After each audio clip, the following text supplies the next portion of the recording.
Kakinya dia itu kayak lama banget jalannya. Padahal itu udah sambil setengah lari. Di saat kayak gitu, dia sempet nengok ke belakang. Lu tahu apa yang dia lihat?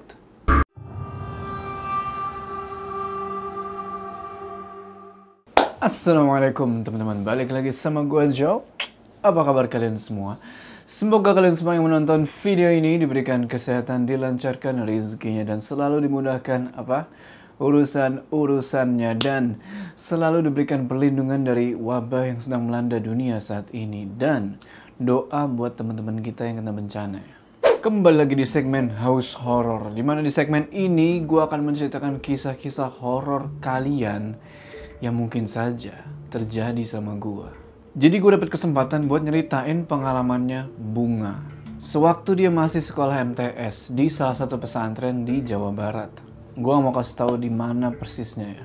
Cerita ini lumayan panjang, jadi siapkan kopi bagi yang ngopi, siapkan teh bagi yang ngeteh, siapkan air bagi yang ngair. Jadi waktu itu tahun 2012. Itu adalah tahun dimana Bunga pertama kali masuk pesantren. Dia dari awal emang gak pernah ngeliat yang gaib-gaib. Dan dia emang gak pernah punya kemampuan kayak gitu. Tapi sejak dia masuk ke pesantren itu, hidupnya langsung berubah 180 derajat. Penasaran kan? Apa yang terjadi sama Bunga di pesantren itu? Tonton video ini terus. Sebelum kita masuk ke cerita, jangan lupa kalian like video ini, dan bagi yang belum subscribe, ayo subscribe sekarang ke channel ini supaya kalian gak ketinggalan cerita-cerita horor selanjutnya. Udah siap ya? Mode horor aktif.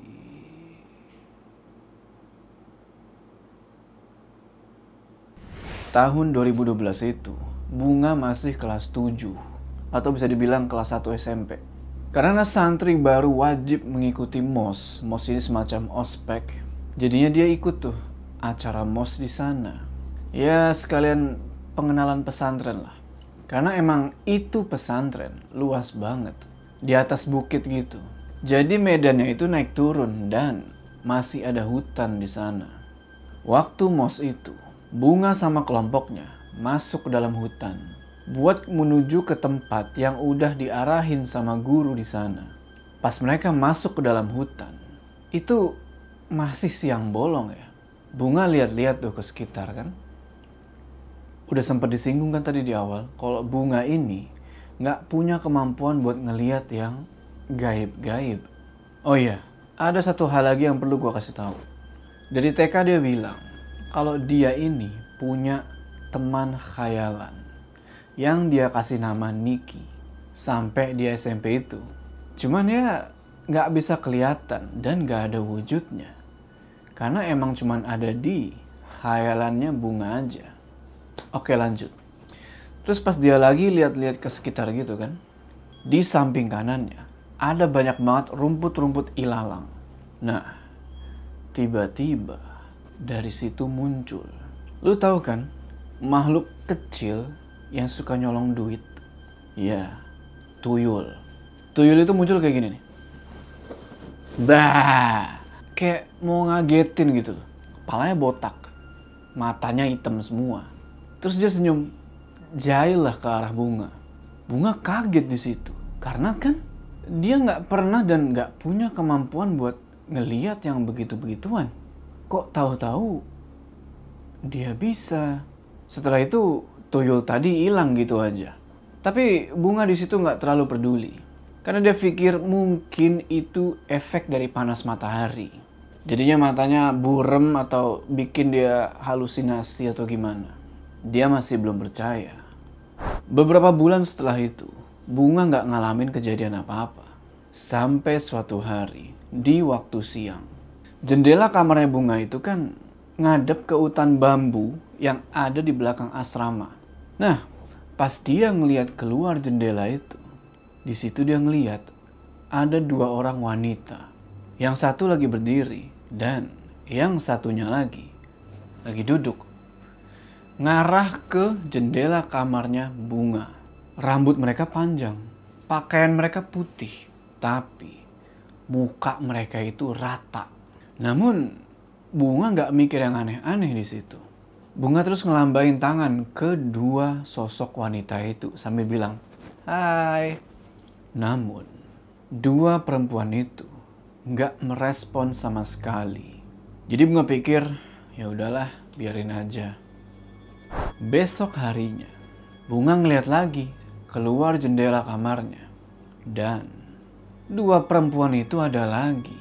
Sontak Bunga ngelambain tangan lagi ke mereka. Tapi kali ini beda. Wanita yang lagi berdiri, dia ngebales lambaian tangannya Bunga. Dan kayak yang nyuruh Bunga tuh buat nyamperin mereka gitu loh. Nyuruh Bunga buat ke hutan bambu tersebut. Pas Bunga lagi ngelambain tangan gitu, tiba-tiba plak, tangannya Bunga ini dipukul sama temennya.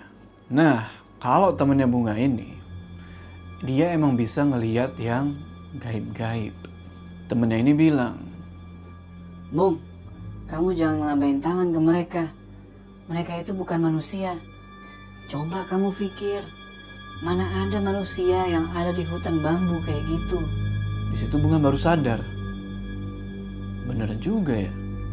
Setelah itu dia langsung keluar dari kamar dan berusaha buat ngelupain kejadian tersebut. Sebelum azan maghrib, Bunga dan yang lainnya udah terbiasa buat kumpul di sebuah aula kecil untuk menunaikan sholat maghrib.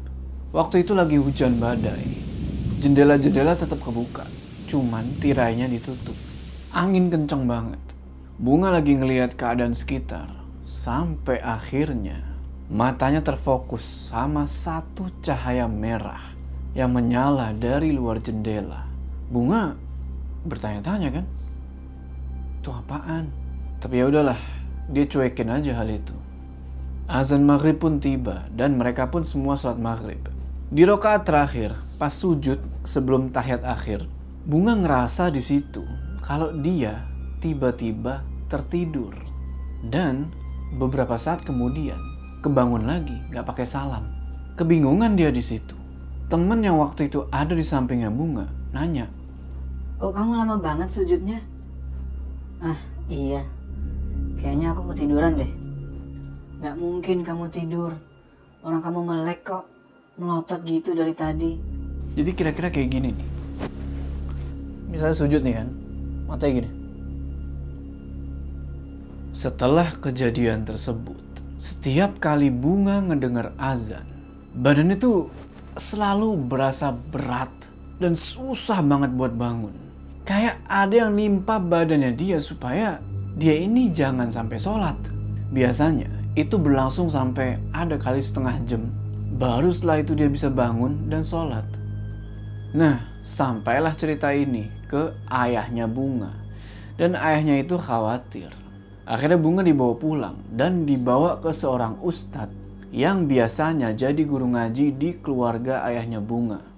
Setelah Bunga dilihat sama ustadz tersebut, ternyata emang bener kalau di tubuhnya Bunga itu banyak jin yang nempel, yaitu dua sosok wanita dan satu makhluk yang cukup kuat lah, bisa disebut juga rajanya di situ. Diruqyah lah itu si Bunga sama sang ustadz, dan di situ Bunga nggak berontak sama sekali. Kan biasanya orang kalau diruqyah tuh wah kayak teriak-teriak ngelawan gitu lah.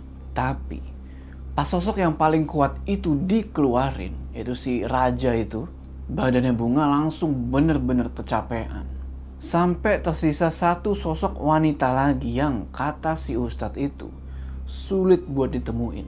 Kata ustadznya sih, gak apa-apa udah, nanti juga bakal ketemu dan langsung dibuang. Sang ustadz di situ kasihan sama Bunga yang udah capek banget. Lalu ustadz tersebut bilang, ini si Bunga punya indera keenam. Mau ditutup total atau dibiarin aja? Saran saya, ditutup. Kasihan dia, takut stres sendiri. "Ya sudah, saya ngikut kata ustadz aja." Pas mata batinnya si Bunga ini mau ditutup, muka sang ustadz itu langsung keheranan. Dan beliau bilang kalau mata batinnya itu gak bisa ditutup total. Tapi ya udahlah, daripada nggak ditutup sama sekali. Bunga tinggal di rumah ayahnya selama 3 hari. Dan setelah itu, dia balik lagi ke pesantren. Waktu berlalu dan di tahun 2013, Bunga naik kelas nih, ke kelas 8. Dan tahun 2013 itu adalah tahun terberat buat Bunga. Jadi Bunga ini punya teman dekat, sebut aja namanya Eca. Dan si Eca ini sering banget kesurupan. Dan Bunga lah yang sering ngebantuin dia buat ngeluarin apapun yang udah merasuki badannya Eca. Padahal Bunga ini gak pernah yang namanya belajar cara mengobati orang yang kesurupan. Cuman gak tahu kenapa, kalau ke Eca itu si Bunga bisa aja buat ngeluarin atau ngenetralin energi negatif yang ada di tubuh temannya itu. Tapi itu bukan berarti Bunga gak bakal ikut kesurupan. Suatu hari, jam istirahat kedua, sekitar jam 12 siang. Posisi Bunga duduk itu di depannya Eca. Mereka berdua emang lagi haid waktu itu. Jadi cuma duduk aja di kelas. Gak lama kemudian, pas lagi duduk gitu, Bunga ngedenger si Eca ini kayak lagi bergumam gak jelas kayak lagi. Sontak Bunga panggil dia kan, Cak, Cak. Eca nyaut. Cuman kecil banget suaranya sambil nunduk itu udah bilang, iya Bung. Bunga tanya lagi ke dia, lu kenapa Cak? Lu sadar kan? Bunga udah rada panik tuh. Karena takut si Eca ini kesurupan lagi. Terus si Eca bilang, Bung, aku udah gak kuat. Gak kuat, Bung. Tolong. Brek. Eca langsung jatuh dari kursi. Bunga otomatis langsung bangun dari kursinya buat nolongin Eca. Teman-teman yang lain pun pada nyamperin dan khawatir. Bunga terus ngebetulin posisinya Eca. Dijadiin kayak tiduran gitu telentang. Nah, gak lama kemudian, tangannya si Eca gini.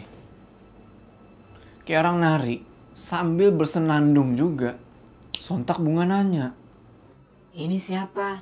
Tolong keluar ya. Kasihan Eca. Aku mau nari dulu ya. Ya udah, tapi jangan lama-lama ya di sininya. Biar Ecanya bisa istirahat. Iya, aku suka soalnya di sini. Anaknya lemah banget. Pergi ya, Neng. si setan langsung pergi tuh dari badannya Eca. Nggak lama setelah itu, ada lagi yang masuk ke tubuhnya Eca. Cuman yang ini ngomongnya tuh pakai bahasa asing. Bunga ngiranya waktu itu bahasa Belanda. Ya udah, si Bunga terus bilang gini. Can you speak English? Yang ngerasukin itu nggak ngejawab. Terus Bunga kasihin lah tuh pulpen sama kertas supaya ditulis aja gitu. Dan sosok yang merasuki Eca itu nulis. Dek, kaget lah Bunga. Kenapa kok namanya dia yang ditulis sama itu setan? Terus Bunga jawab,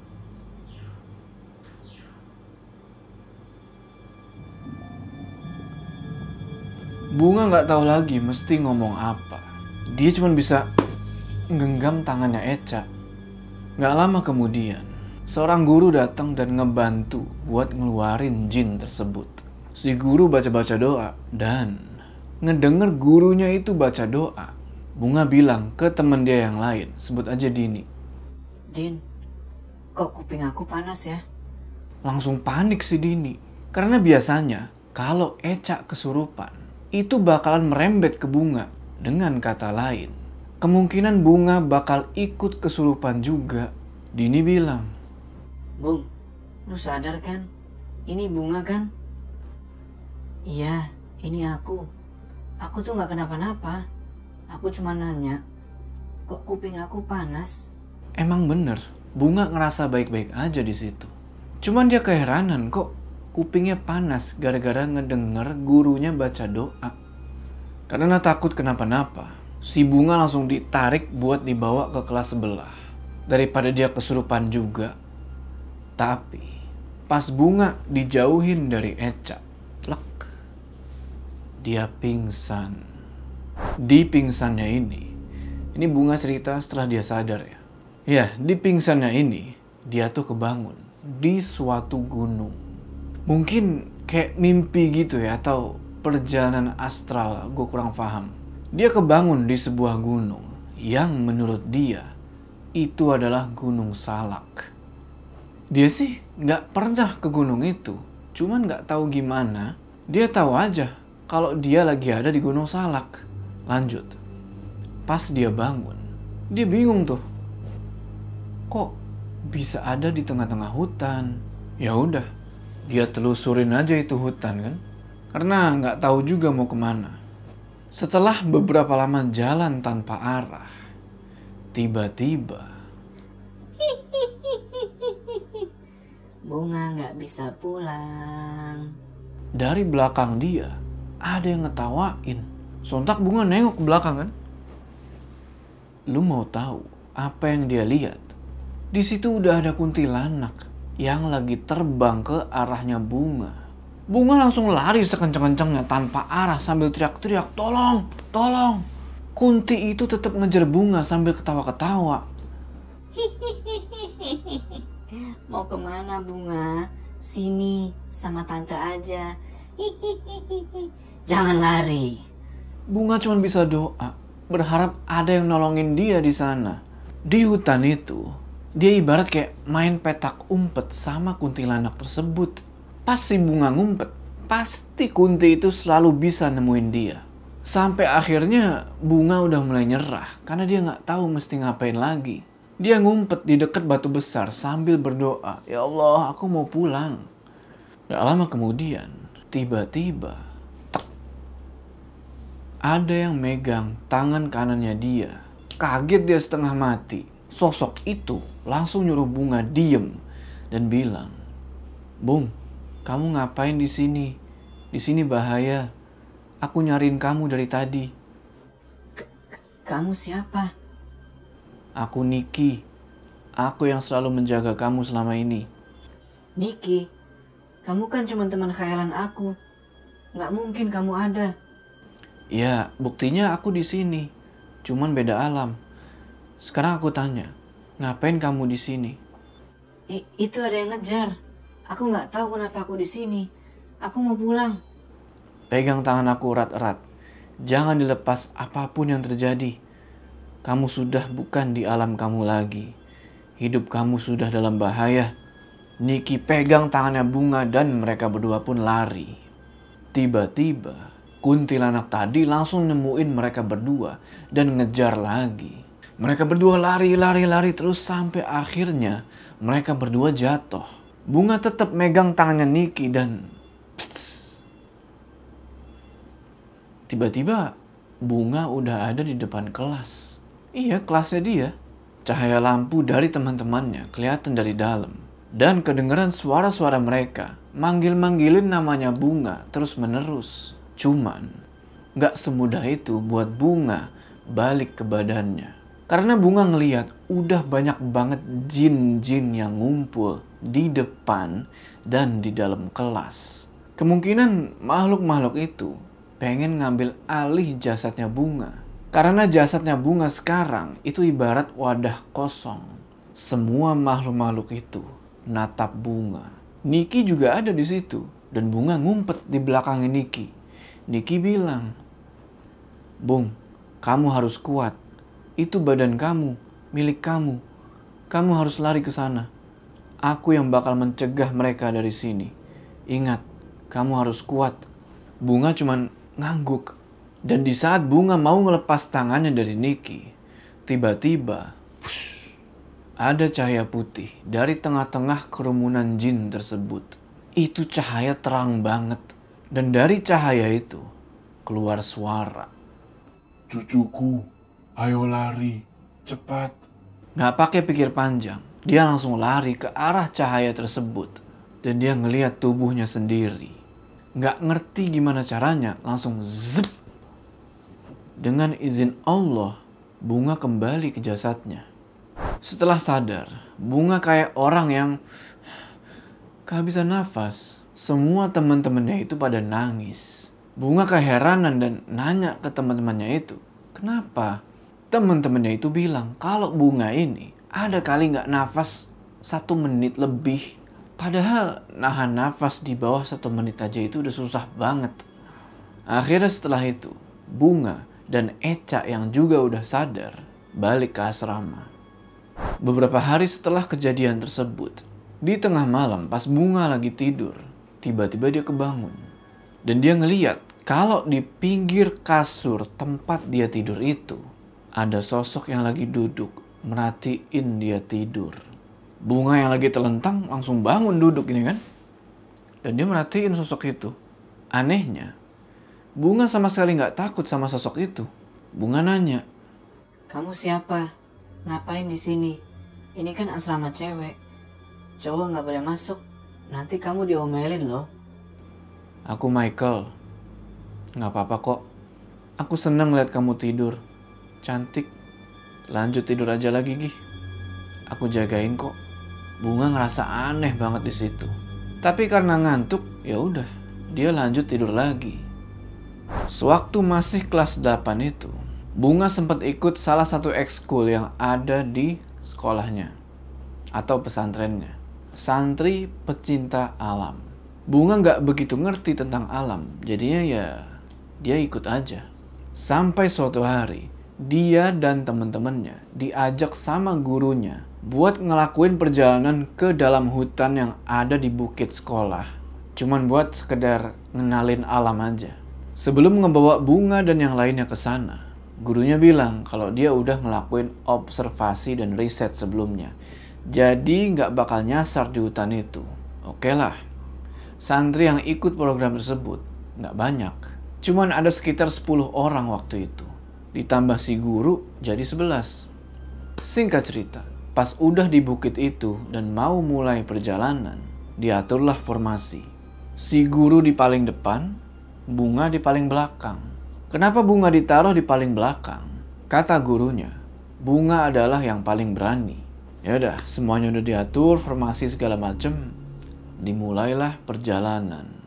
Bunga nggak ngerasa apa-apa waktu itu. Sore itu berjalan lancar. Sampai akhirnya, Bunga ngerasa kok kayaknya dia cuman muter-muter aja di tempat gitu loh. Udah berulang kali ngelewatin jalan yang sama. Sontak dia bilang ke gurunya, Pak, boleh berhenti sebentar? Kok saya ngerasa kita muter-muter aja ya dari tadi? Iya ya, kayaknya dikerjain nih kita. Ternyata gurunya juga udah tahu. Itu guru mukanya udah mulai panik. Ya secara dia ngejagain 10 cewek yang masih bocah. Kalau kenapa-napa gimana? Perasaan Bunga udah mulai nggak enak. Dia ngerasa ada yang ngikutin dari belakang. Tapi dia berusaha buat nggak merduliin. Seiring berjalannya waktu, hari pun udah mulai gelap. Dan mereka semua nggak ada yang bawa senter. Mungkin mereka tuh ekspektasi mereka itu nggak bakal sampai malam. Mereka pun mulai mempercepat langkah karena khawatir akan keadaan. Di belakangnya Bunga, kedengeran lagi. Ada yang lagi ngikutin. Sontak Bunga teriak manggil gurunya dan minta teman-teman yang lain buat berhenti sebentar. Bunga bilang, Pak, di belakang saya kayaknya ada yang ngikutin deh. Perasaan saya nggak enak banget. Guru itu terus ngeliat ke belakangnya Bunga. Dan mungkin dia ngeliat sesuatu di belakangnya Bunga itu. Guru itu langsung nyamperin Bunga dan ngibasin tangannya ke belakangnya Bunga. Setelah itu, guru tersebut langsung lari lagi ke depan ke posisi dia semula dan nyuruh 10 bocah-bocah cewek itu jalan dengan sedikit berlari. Terus jalan cepet dan pada akhirnya si guru nemuin jalan keluar dari hutan tersebut. Cuman jalannya itu kayak perosotan. Jadi mau nggak mau mereka semua harus meluncur ke bawah. Satu persatu temannya Bunga mulai turun. Nah, si Bunga masih ketinggalan di belakang. Mau nyusul mereka. Kenapa Bunga bisa sampai ketinggalan gitu? Karena nggak tahu kenapa. Kakinya dia itu kayak lama banget jalannya. Padahal itu udah sambil setengah lari. Di saat kayak gitu, dia sempet nengok ke belakang. Lu tahu apa yang dia lihat? Bunga ngelihat sosok wanita baju putih terbang cepet banget ke arahnya dia dan tangannya itu kayak mau nyekek gitu. Bunga lari sekuat yang dia bisa dan langsung merosot di jalan keluar itu. Pas Bunga merosot gini kan, dia ngelihat sosok baju putih itu terbang ke sana kan.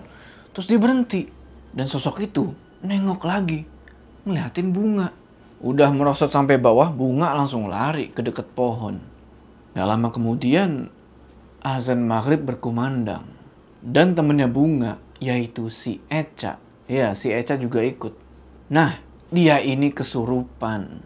Pas Bunga mau nyamperin Eca yang ada di depannya, pandangannya gelap dan dia pun pingsan. Ketika Bunga sadar, dia udah ada di sebuah rumah sama temennya si Eca itu dan seorang penjaga asrama. Penjaga asrama itu bilang kalau Bunga ini lagi ada di rumah seseorang ustadz yang emang biasa meruqyah santri. Dan Bunga ini mau diruqyah. Itu adalah kedua kalinya Bunga diruqyah. Dan pas diruqyah itu rasanya luar biasa sakit. Jadi pas diruqyah itu Bunga ngerasa kalau dia ini sadar. Tapi mulutnya itu kayak ngomong sendiri dan ngeluarin bahasa-bahasa yang aneh. Karena ternyata di badannya dia itu udah banyak banget jin yang nempel. Setelah Bunga selesai diruqyah, lanjut si Eca. Setelah ditelusuri, ternyata Eca ini kena santet dari musuh keluarganya dia. Jadinya dia itu gampang banget kesurupan dan jadi sasaran bangsa jin. Ada sekitar 3 jam Bunga di rumah itu. Karena emang si Eca yang paling lama diruqyahnya. Selesai diruqyah, Bunga nyamperin Eca dan ngusap kepalanya. Gak lama Eca sadar dan dia udah kayak biasa lagi. Setelah itu mereka berdua dikasih teh manis anget. Dan sehabis itu mereka berdua balik ke asrama untuk istirahat. Singkat cerita, waktu semakin berlalu dan pada akhirnya Bunga lulus nih dari pesantren itu. Setelah kelulusan itu, dia pun diajak buat nginep di rumah ayahnya. Ternyata ayahnya itu lagi ngadain ruqyah. Cuman kali ini, banyak anggota keluarga inti yang datang. Kayak om, nenek, kakek, dan keluarga ayahnya Bunga yang lain. Perasaan Bunga udah mulai gak enak di situ. Karena terakhir kali dia diruqyah, rasanya itu sakit banget. Sampai akhirnya ustadz yang dipanggil sama ayahnya Bunga datang dan dimulailah proses ruqyah. Tapi kali ini sedikit berbeda. Ustadz tersebut awalnya baca doa dan langsung ngeliat terus milih siapa yang duluan bakal diruqyah. Ya, udah pasti dia bakal milih Bunga duluan. Awalnya ustadz itu cuma nanya, nama kamu siapa? Tapi di situ Bunga nggak ngejawab karena mulutnya itu kayak kekunci rapet dan dia tuh takut natap ustadz itu. Sang ustadz langsung narik Bunga ke tengah-tengah. Bunga agak sedikit berontak waktu itu karena dia takut. Terus Bunga didoain dulu tuh. Setelah itu si ustadz nanya, kamu siapa? Aku Bunga. Bunga jawab begitu ya karena emang itu dia. Dia lagi nggak ngerasa kerasukan atau apapun. Ustadz itu lalu nanya lagi, terus yang di samping kamu ini siapa? Nengoklah Bunga ke samping. Dan dia kaget karena di situ ada sosok, inget kan? Sosok yang duduk di pinggir kasur merhatiin Bunga tidur. Iya, sosok Michael.